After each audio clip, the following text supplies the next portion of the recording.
Hi, it's Aaron. For many listeners of the pod, you know it's been a tough month for us. Last month, Alen passed away. On behalf of the full Critical Nonsense crew and Sylvain as a whole, thank you for the outpouring of love and support. It's been truly remarkable. If you'd like to make a donation in Alen's memory, instructions are in today's show notes.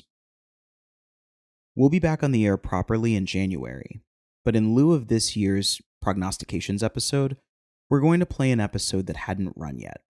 A light one that's far away from the gravity of this holiday season, but captures a sliver of the lighthearted imagination, whimsy, and curiosity that drew us all together.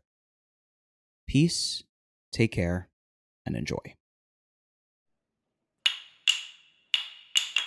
This is Critical Nonsense, our high-lowbrow show about culture, science, and tech. This week, Aaron asks us about inventing new sports.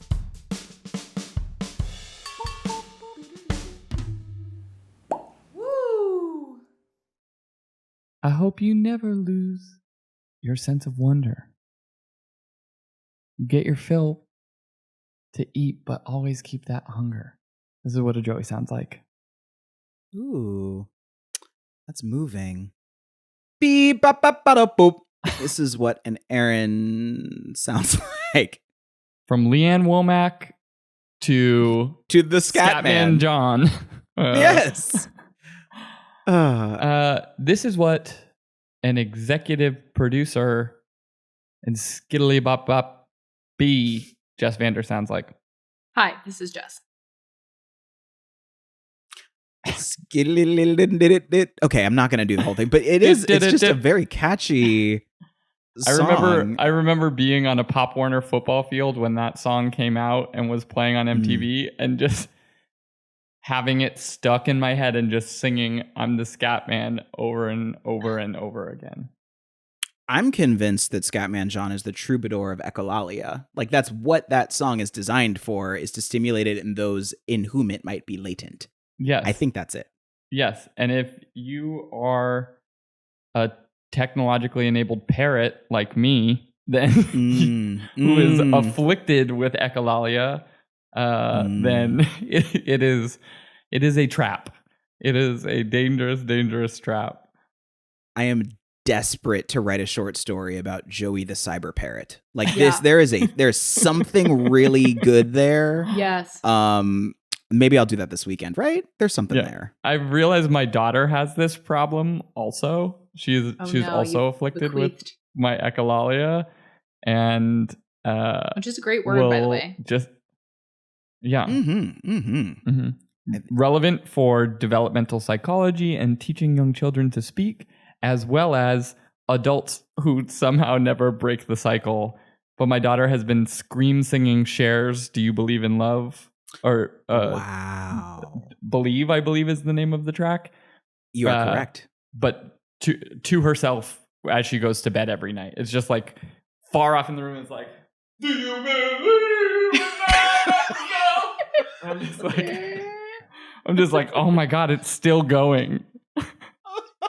The idea of just a complete silent house and then a baby Cher just like, that's awesome. Yeah. That's amazing. I have videos. I'll send you it through the door, just recording, so you can hear her. Just her voice is like getting hoarse because she's been doing it for like 10 minutes. And I think the listeners don't know that Joey and I earlier before this call had a quick run down the Leanne Womack path, which apparently I Hope You Dance has started to make a comeback because of Love Is Blind. But to me, that song, I Hope You Dance, is probably my believe. I think that was one that I probably, because like you sing it and you feel very moved. Like it's a really moving line. Sense of wonder. I can't do that. Just right. And it's she was both Leanne Rimes and Shania Twain before the two of them, which is amazing. That's pretty good. And Amy Grant before Amy Grant was Amy Grant. I was gonna say and Deanne Womack just to like put like you did the Leanne Rimes, but she's nothing like Deanne Womack. So No, that's fair. That's fair. So this has been a fun preamble. I think we can assume, okay, windows tidy, bed made, house clean, rate, review, subscribe, etc. My friends, I have a question, a query, a thought, a ponderance. Is it a ponderance of ponderances? I always do that. I think it might be. Well, we'll see. Yes. We'll see. I have been reading a book of sci-fi short stories that comes from the Future Tense Project out of ASU. And it's really, really good. It's short. I think one of the story Mr. Tuesday, which was a sci-fi story, was printed within them. But what is the name of the book? Share the name of the book is the Future Tense Fiction. That's the name of the book. And the group out of ASU, I believe, is the Future Tense Project. So there's a short story in there that's called When We Were Patched, and I'm not going to get into any details about the story necessarily. But it takes place around a fictional futuristic sport and called Fogo tennis.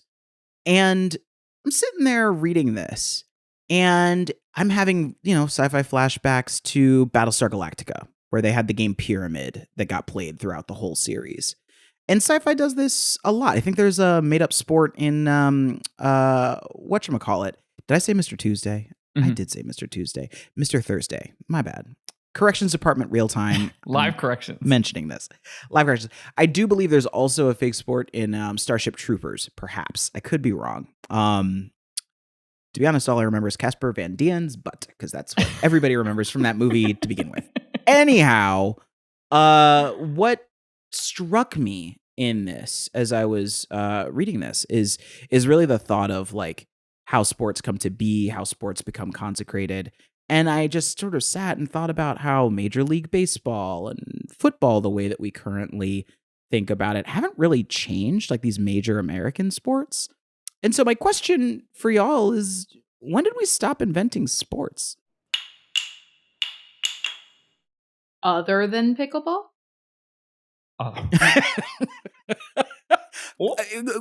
Please proceed. And I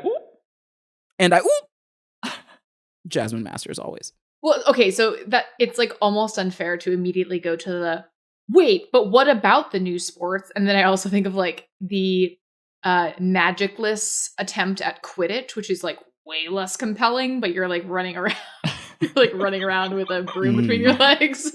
Does this happen? The pro Quidditch players are very upset right now. They're like, what? But I think maybe inherent to your question is like at the scale and like belovedness and sort of like as the sports that are the ones we collectively play, the US sport canon is well ingrained, I feel like. And I'll share at least that, like, I asked this question to be a little bit provocative because I even have, like, to me, it opens up the question, first of all, like, who is this we? Like, what we are we talking about? Are we talking about humans creating? The second operative thing is inventing. I feel like so many sports are not invented. They're borrowed from other from cultures around the globe and then repackaged as something different. Or like there's a formalization perhaps that's more true or more often true than necessarily invention, depending on that. But that goes to the third operative word, which is like sports. Like at what point does something cross the threshold from being just general play to a slightly more structured game to then being considered a sport? And like, even then, do you have to be like a league? Like, do you need money to be considered a sport? Yeah, I don't know. I mean, I think there's a couple things as like sole sport dude. Oh, you are the sports ball, yes. On this conversation.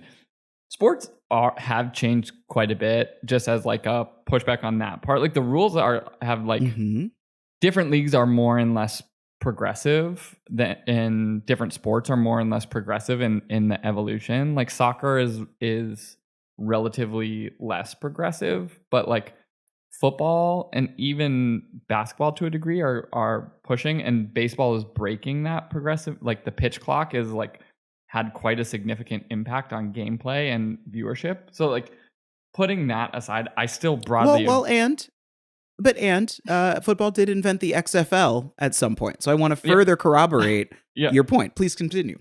But it's funny because there have been some, like Jess brought up pickleball, which I think is like interesting, is like widely, derided or aggressively loved, like quite a polarizing sport, which I think is some of the uphill climb probably of like many of these sports that like achieved some amount of notoriety. And even like if we're thinking about these sports, they're like relatively new inventions, but there is probably a calcification that happens as a product of the business side of these games having some inherent interest in continuing to like make money off of the product, right? Like when it goes from like a sport is a game that can evolve like dynamically within cultures, and you'll have different variants in different cultures and whatever, versus like a business, there's an interest not to evolve them, right? Yeah. Or pass it between generations. Like being a Michigan Wolverine was drilled into me when I came into this world. It was like, and even if you know very little about sports, like you will care about this. But then there was a sport that was kind of interesting, and I think it might have been called speedball or something like that. I believe was invented by someone from the University of Michigan, maybe, but there was like a pro league that was like around 2010. Yeah. Trying to get started in Ohio. Aaron, Jess. That's what we do. Cross-pollination on speedball. Here you go. But it was like, there was like soccer goals, and you could kick or throw something, and there were like multiple goals in like a rounded court, and like was wild, and people were kind of into it and had like flash in the pan. But there's also things like drone racing, esports, like those types of things that are non-physical sports that have sort of started to emerge and have some level of like international notoriety. But I think the thing, like Aaron, that question of like what's the new one is, I have like a sort of like romantic notion of the same idea, I think, of just like some future sport that is like completely unrecognizable, that you like you travel in time and show up and you're like, what is this game? Murder ball, like whatever. Well, because sports are entertainment. They are a cultural pastime as much as they are like a game. Because to make it a true one, to make it one of the canon sports, you have to have everyone be like, yes, we agree that this is something that is compelling to us in this time. And maybe that's why I kind of feel similarly of like, how will we change to a point where a new sport will be newly compelling? Like when football emerged, like I don't know. I'm sure it was like some podcast that I listened to about like the history of how football came to be, and like Radiolab has a I think that was the one. We might have even mentioned it on the show before. And I was thinking back actually. If any listeners have ever been to see the site of Chichen Itza in the Yucatan, there are ruins of what is so clearly like a ball field for what the name of this game is, like, I think it's just like Maya Ball game. It's like something like that. But they have I'll look it up while you're going. I think that is what it is. But what's so interesting is like, by the way, like the field is oriented and where you could tell like the wealthy sort of powerful people would like sit in what is effectively like the box seats and watch folks play through what are clearly like hoops. The ball must have been made, they think, of like some kind of rubber material in order to get to that height, because it had to bounce to get up there. But it's so interesting to be like, so the dynamics of why people love to watch this game were like deeply intertwined with like the societal structures at the time, and like what was fun, and like the way the field is integral to like having viewers come like see the game, and like all of that is still relevant today. Like what makes a game fun is just as much about what is going on in the time as it is, you know, how clever the conceit is. I mean, one of the things that I find interesting about that, amongst many in what you just said, is that you helped me differentiate the difference between play and sport, is that you have to have spectators. It's almost like sport requires spectatorship, whereas like play is just for the players to a certain degree only. As soon as you add spectators, then it becomes something that is so like, that makes sense that all of a sudden you have these social and cultural like elements that get drawn in, and it becomes like a role in society. And then because I was having this conversation with Branch the other day, and he was like, yeah, well, Calvin Ball in Calvin and Hobbes, they just make up new like rules every time. Mm-hmm. And I was like, is that a sport? What are the rules of it? But I think the other thing that this points to, which I think is interesting about what you were saying, Joey, is about like this, I guess the scale of iteration that happens with a lot of sports might be the thing that helps us see it as new or different. Like American football in the next 100 years may bear very little resemblance to the football with leather helmets 100 years ago, or like 50 years, 60 years, 70 years ago here in the US. Yeah. And there are going to be a lot of reasons why those look so different. Whereas like it's easy to pick up like highlight or pickleball or something like that just has like there's an uncommon to a certain group role of spectator and like relationship to the game that gets developed. I mean, as a very random aside story, two of them. One is that I'm the only member of my family not to go to Michigan. So I also was steeped in all the Wolverine-dom, and I am the black sheep for so many reasons. Second thing is that as a child, I remember going to Tampa and driving through what apparently was the largest highlight stadium in the US. And we went to a highlight game, and I was like, they just have scoops, and they are throwing this ball at each other hard. I don't know what's going on, but I do like the danger. Like, this is very, very fun to watch. So, you know, I do think that like the notion of invention, we're not going to do that episode again because we've done that. But like the question of like, to what degree does something have to change for us to call it invented, and to what proximity must it have from its origin for someone to Christopher Columbus it inadvertently is like dynamics to this in a major way, given its social component. There's I don't know how important this is or isn't, but like it feels like sport, broadly speaking, tends to play a role within culture of like a release valve of like war play. Like, right? Like 100%. Two sides competing. Yep. The observation is like a way to like have like this cathartic valve of like intense competition, often physical, although not exclusively, that there's a winner and a loser, and that you know, like we talk about it like it's a game of attrition or things like that, right? Like momentum is shift. Like we use a lot of the same language around sport that we do around war, and so there is like some fundamental aspect of many sports that is about the observation of like, and it gets embedded in like the cultures within those professional sports of like a warrior class competing in non-deadly games that I think can't be overlooked, you know? What's so interesting about this is when you think about this idea, which is fascinating, coupled with the question of like, what is even invention when so many games have just been like a ball and people, or like some combination of those.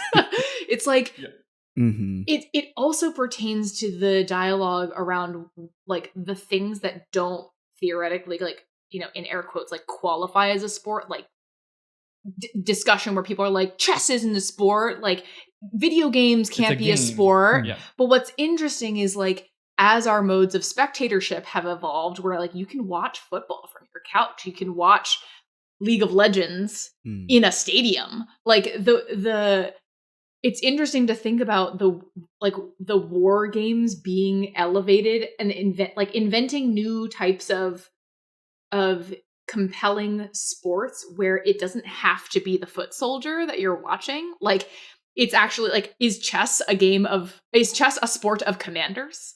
Like, is like, can you, and is that the path to invention where we're like grappling with the idea that sport can be played by different hierarchies in battle? I mean, I love this because I actually wonder if it hasn't changed that much. Like, this is actually a counter with your counter. And the two things that I think about, the two things that I want that on repeat in just my house every once in a while. Just like I open the refrigerator door and you know, cheese. Like, fresh milk. Yeah. It just feels right. But it takes me to, I think the three things that it takes me to are the X Games, the Olympics, and as you said, esports. I think a lot of the conversation about esports is still one that has, so let me start with the Olympics, right? To your point, Joey, about like physical manifestation of a warrior class, like even the Olympics was totally just like, this is how organized and strong we are, and this is an outlet for us to battle without killing nationalism, more people. in-group, out-group, like all of that. Yeah. Yes. So then you have that, which is like, I think like the example of that in like across many different sports. They're mostly physical. And they're mostly, even if they're individual, they're usually with there are plenty of exceptions, diving, gymnastics. There's some that aren't like literally head to head, but like that's one bucket. Then you've got, I think, the X Games, which is interesting because it's like, you know, the groundswell of like things that just crossed the line from play and hobby into something else, which coincides, I think, Jess, with a lot of what you're talking about when it comes to spectatorship, because the X Games would not exist without cable. Like, without spectators that could be monetized through ESPN, sure, it would have existed, I'd imagine. But the organization of it and like it having some sort of sense of unity, I don't think would exist otherwise. And then lastly, though, is esports, which, you know, there's a lot of dialogue that's been going on for years that it's just a cyber crimes. That's the word I'm looking for. That's not the word I'm looking for. But it's essentially, for China and other countries, like a training ground to develop capabilities in cyber warfare, like create trainings in schools so that people understand how to code and like have access to equipment. And like, so there's a dialogue that happens around there. That argues that is one of the reasons why esports has risen, even though it's not a battle of physical war. In theory, it's an engine that is actually on the next battlefield or the current battlefield of. I think drone racing fits the same criteria, right? When drones entered into the actual sort of calculus of legitimate war games, like actual war games, then all of a sudden it sort of garnered a level of legitimacy as a competitive sport, right? I mean, that goes back to like Ender's Game as a sort, going back to like this sci-fi dynamic of, and other books have been, I think Armada by Ernest Cline was like a similar concept where you like put out a game and find the best players, and then just kidding, you've actually been training to kill the aliens. You know, like you didn't know, but that's all this was. Yeah, you know, Ender's Game. Yeah. And yeah, true. And to that, I mean, I might be prematurely I can't think of a really terrible wrapping up pun. That's what I was trying to do, and it just came out and stuttered "us." So we're just going to be candid and open about it and say I think we're in the wrap up corner. Maybe ESPN the Ocho. Have you seen competitive? Have you seen competitive juggling, freeze tag, or competitive tag? Oh, is that I was what going to say this the juggling is like where it's what's the word when you're allowed to hit people? Battery? Contact juggling. It's contact juggling. Oh, okay. What? Contact juggling is us four on the Ocho, where everyone has to be juggling, and you can knock people's pins out of the air. And when you run out of pins, you're done. But it's like extreme. It's so aggressive.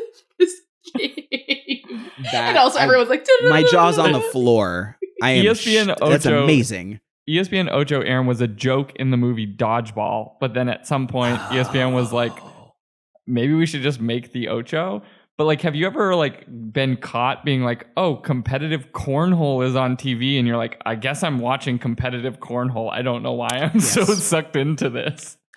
It makes so much sense. It is the exact same impulse for when I watched an entire day of old, wild, and crazy kids on YouTube. Exactly. It's like, it's just like, why am I what that? Well, I did a cycle. I did that and then Double Dare, and I was just like, okay. Global Guts. Yes, I did a little bit of Global Guts in the same day. I was very depressed that day. It was a rough aggro time. Crag, that radical rock. Back to you with the leaderboard, Mo. And in first place with 500 points. Purple. I think I really liked the way that she said purple. I really did. Moira Quirk. She was great. I think we did it. I think we went into the wrap up corner and we said no. And so we're back in it and we're going to say yes.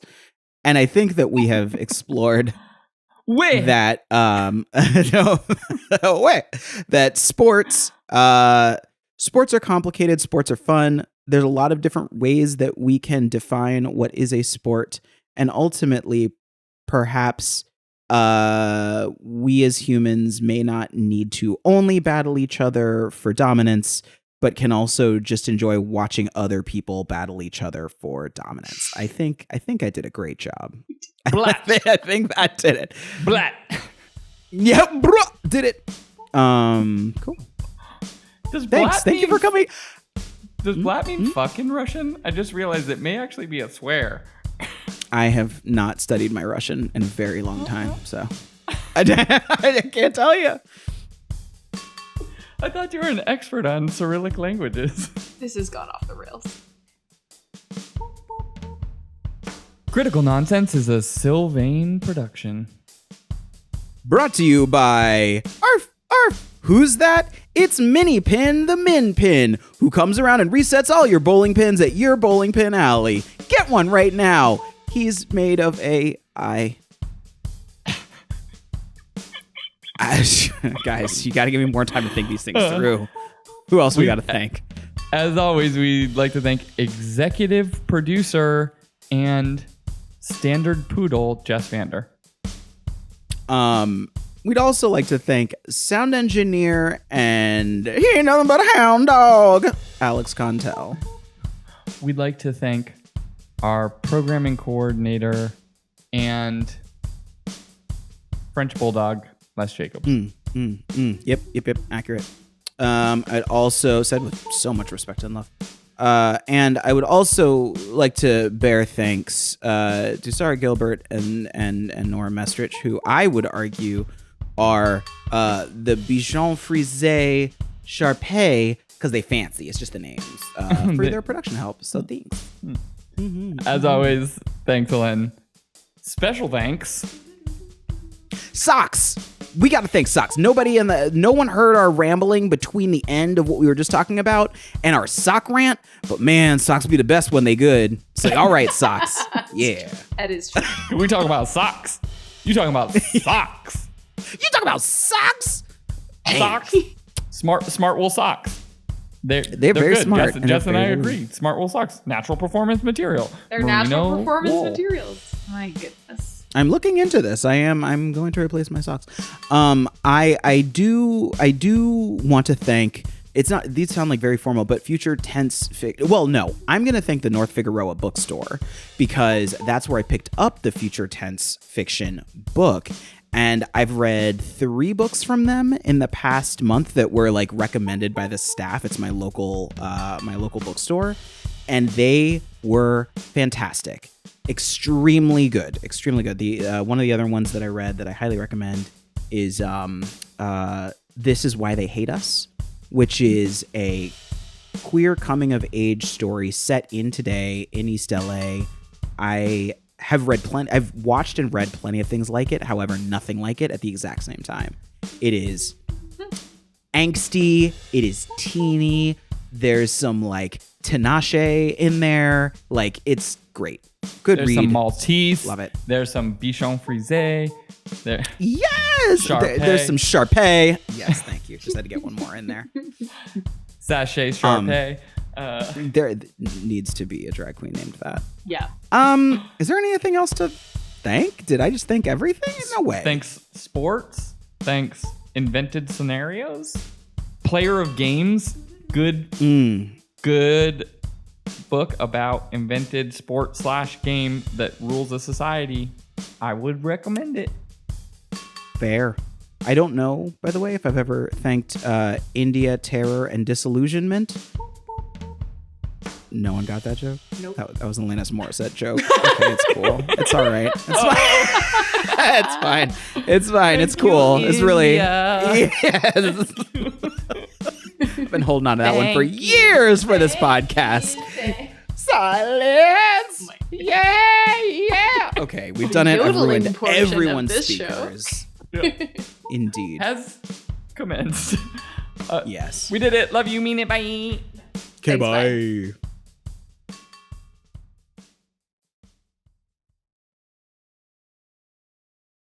Are you alive? We are the champions, my heroes. Alex, you're going to figure out where to cut that.